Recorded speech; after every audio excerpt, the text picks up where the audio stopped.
Hi friends, I'm back again.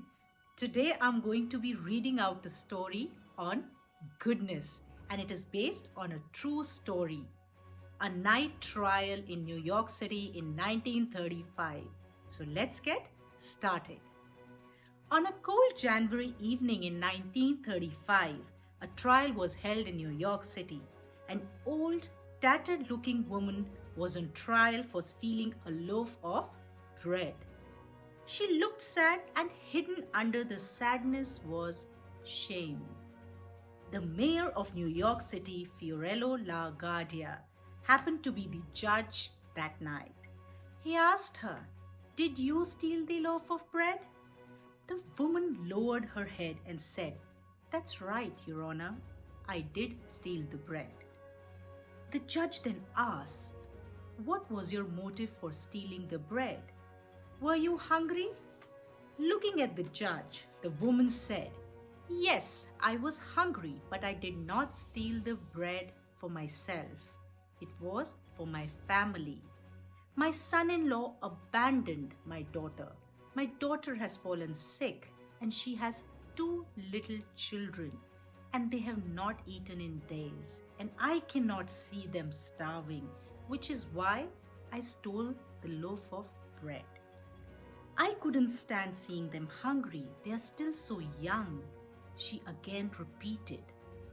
By the time she finished speaking, the whole courtroom had fallen silent and tears started rolling down their cheeks. The judge told the woman, "Everyone is equal under the law.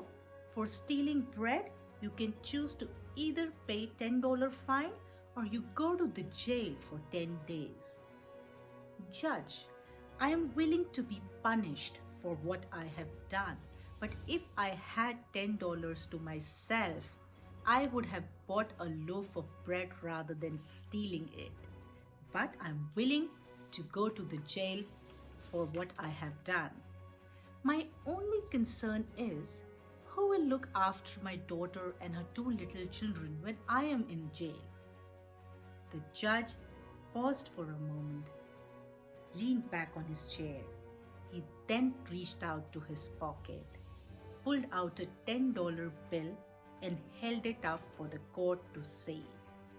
He said loudly, "With this $10 note, I will pay for your punishment. You are free to leave." He turned to the people in the courtroom and proclaimed, "In addition, I charge each person in the court 50 cents as a penalty for indifference and ignorance in this community. An old woman should not have to steal bread to feed her family.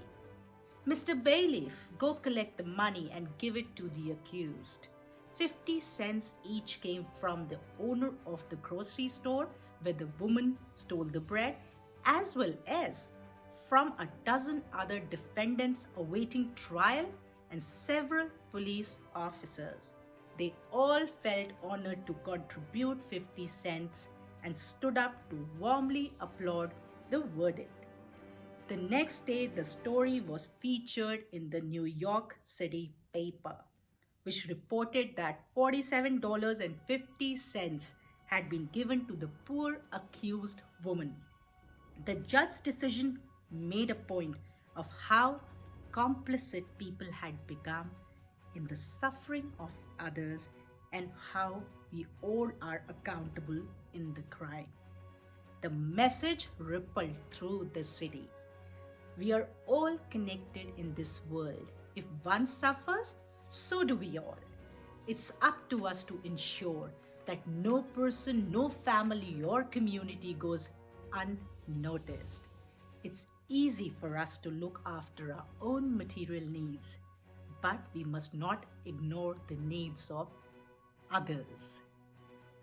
Goodness is the language that a deaf can hear and a blind can see, as said by Mark Twain. So I am leaving you thinking about this story tonight. This story brings tears to a lot of people, and it might bring tears to your eyes when you listen to it and think about it. So take good care of yourself Good night, and I'll see you tomorrow.